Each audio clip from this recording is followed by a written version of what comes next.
Meteorologist Ricky Matthews joins us now with a look at your forecast. Ricky, I know a lot of kids who say they still want a blizzard or some sort of snowstorm. What do you say? Well, it's funny because I was actually looking back at some data kind of in between our weather hits here, and some of our biggest snowstorms have come during a La Nina pattern.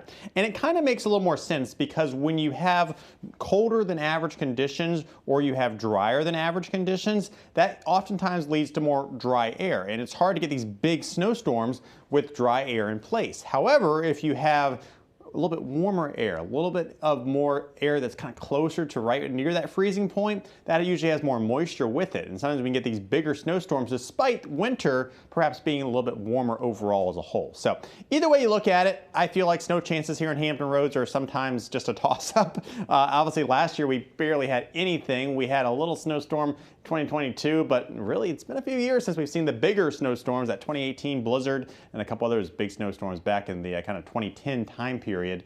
So we'll see what this year brings, but you know, no snow expected in the next 7 days, I can promise you that. Temperatures here right now, 43 in Newport News, 46 in Elizabeth City, 44 in Virginia Beach. We're hanging out at 48 in Hampton, 38 in Franklin, and a warmer 62 in Kill Devil Hills, closer to the water.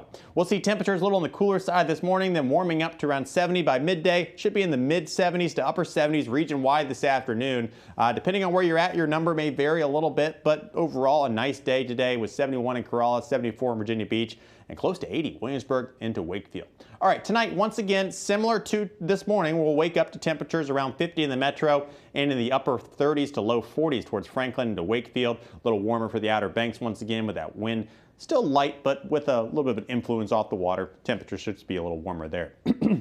Excuse me, high pressure and control overall of our weather. We do have a little trough though off the coast, and that could bring us a small chance for a rain shower here as we go through the day on Wednesday. I think most spots will stay dry, but even in the Outer Banks, I can't rule out a shower today or tomorrow. Southern Outer Banks mainly from Manio south, but Wednesday I think today region-wide may have a slightly higher rain chance. And when I say that, it's not a huge chance. You'll notice here though, those little areas of shower activity hanging near Hatteras for today and into tonight. Same thing for tomorrow. Notice what happens on Wednesday. They start to work their way a little bit closer to the coastline, and we could see a few isolated showers kind of Tuesday night into Wednesday morning, Wednesday afternoon, maybe a small chance for a few showers as well, but not an incredible huge rain chance overall when you look at it. High pressure continues to be the big player in our weather through the remainder of this week. Then a front drops into our area before high pressure builds back in. With that front coming through, expecting to be a pretty dry front, so not a lot of rain expected. So don't expect to see a huge area of rain with that front coming through as we go through the latter part of the week. Probably just going to see some breezy conditions and a drop in the temperatures, and that's about it. If you're looking to do a little bit of fall color watching, fall color peeping, fall color viewing, whatever you want to call it, expect to see some decent color in the higher terrain here over the next few days and into this upcoming weekend. So maybe the weekend, a nice time to get out towards the Shenandoah area. Temperatures will be cooling a little bit as we go through the remainder of the week, but the rain won't be falling. We could use some. We've only seen 0.06 inches so far for this month. Typically, we see a little bit over 2 inches of rain. So we're down compared to what we typically would see for our region. Temperatures here in the 70s, close to 80 the next few days, and then we're hanging out around 70 degrees for Thursday with 67 on Friday.